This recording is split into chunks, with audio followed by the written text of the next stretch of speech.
হরিপুর গ্রামে সকাল হতে না হতেই সবাই আনন্দে মেতে ওঠে। ভোর হলো গ্রাম বাংলায় আলো জ্বালো। আজ আমি সবার আগে উঠেছি। কুট কুট কুট, আমিও তো উঠেছিলাম। কি মজা, কি মজা। গ্রাম বাংলার উৎসব মানেই হাসি আর আনন্দের মেলা। এদিকে বাঘ ও শিয়াল তারা গ্রামের উৎসবের কথা শুনেই তারা চলে এসেছে গ্রামে। মামা, এই গ্রামটা কিন্তু দারুণ। তবে আমারও কিন্তু খুব ভালোই লেগেছে। বাঘ আর শিয়ালকে গ্রামে দেখে কয়েকটা হাঁস ভয়ে পালিয়ে যায়। গ্রামে বাঘের সঙ্গে একটা কুকুরের দেখা হয়, তখন কুকুরটি বলে, বাঘ মামা, শিয়াল বাঘ নে, তোমরা কই যাও? মেলা দেখতে আসছো?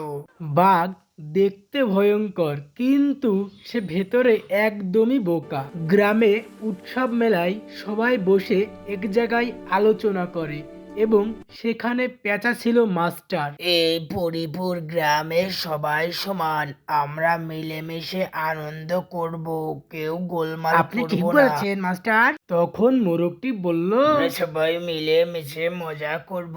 শিয়াল ও মোরগের কথা শুনে পেছন থেকে বাঘ মামা এসে বলল, ঠিক আছে, তবে গোলমাল হবে না। ইয়ে, নতুন খেলা, নতুন খেলা, চলো তাহলে। তাহলে সবাই চলো, খেলা শুরু করি। আমি গান গাইবো। ব্যাং ভাইয়ের এমন কথা শুনে সবাই গান বাজনা শুরু করলো। তাহলে আমরা একসাথে গান গাই। লা লা লা লা লা লা লা লা লা লা লা লা লা লা লা লা লা লা।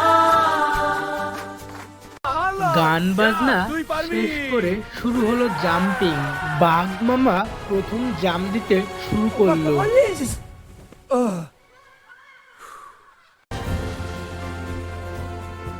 মামা, আপনি তো পুরো ফাটাইয়ে দিয়েছেন, এবার দেখেন আমার খেল।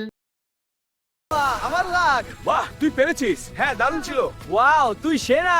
শিয়াল জাম্পিং দিতে গিয়ে একটু চালাকি করে, সেটা আবার পেঁচা ভাই ধরে ফেলে। পেঁচা মাস্টার এসে বলল, চালাকি ভালো না শিয়াল।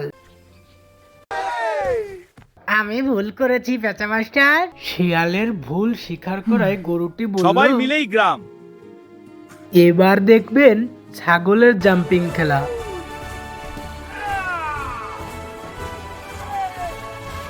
গ্রাম।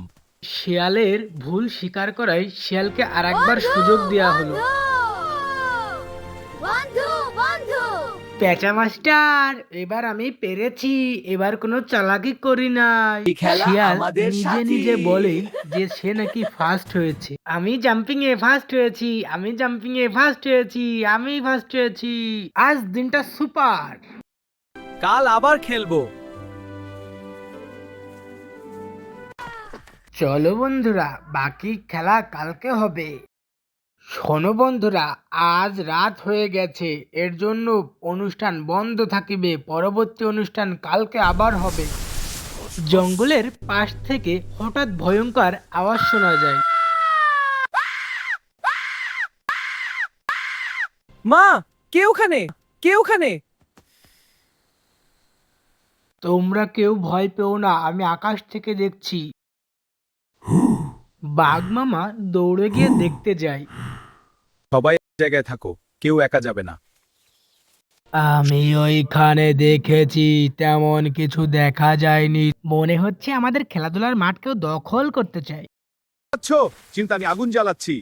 আলো থাকলে ভয় কমে। দেখো, আগুন জ্বলছে। চুপ থাকো সবাই, আগুন জ্বালাই সাহস আনবে। হ্যাঁ, আগুন আমাদের সাহস দেয়। আগুন জ্বালানোর সাথে সাথে চলে আসে কয়েকটা বনবিড়াল। বনবিড়াল বলল, আমরা মুরগিকে আক্রমণ করিনি, মুরগি আমাকে দেখে এমনি ভয় বুঝছিলাম। পেয়েছে। আমরা শুধু শুধু ভয় পাচ্ছি। কু কু। আমি ভেবেছিলাম কেউ আমাকে খেতে এসেছে। তোমরা কেউ ভয় পেও না, আমরা যেহেতু একসঙ্গে আছি, কেউ আমাদের কিছু করতে পারবে না। ভুতুম পেঁচা খুশি হয়ে ডেকে বলল, ও বুবা ভুতু, আজ হবে বন্ধুত্বের রাত। আমরা সবাই একসঙ্গে আনন্দ করব বন্ধুরা, আজ রাতে। আস্তে আস্তে বলি, শিক্ষাটা মনে রাখবে। হ্যাঁ, খুব ভালো। আস্তে আস্তে বলি, শিক্ষাটা মনে রাখবে। হ্যাঁ, খুব ভালো।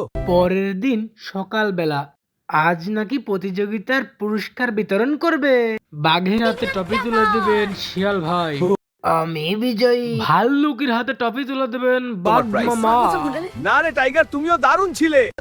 শিয়াল, এই নাও তাদের prize। ধন্যবাদ ভাল্লুক। আর সাংস্কৃতিক বাঘ দাঁড়িয়ে অনুষ্ঠানের থাকবে। পুরস্কার বিতরণ পেয়েছি। এইভাবে অভিনন্দন। চলতে এই নাও, থাকে হ্যাঁ, দারুণ এবং খেলা। খুব ভালো একে হয়েছে। একে ধন্যবাদ পুরস্কার বন্ধুরা। গ্রহণ করে। বাচ্চা!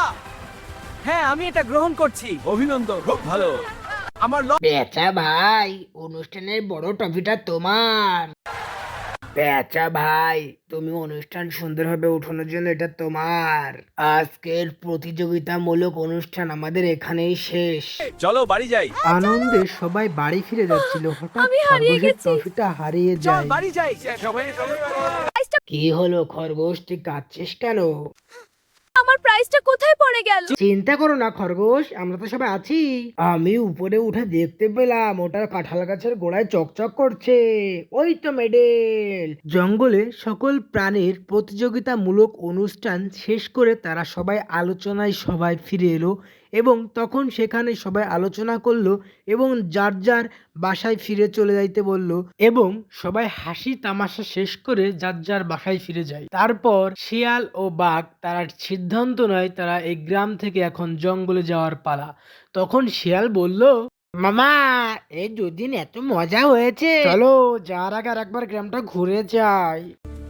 তারপর শিয়াল ও বাঘ শেষবারের মতো আবার গ্রামটা ঘুরতে আসে। তখন দেখতে পাই মেলাও শেষ এবং তারাও বিদায় নেয়।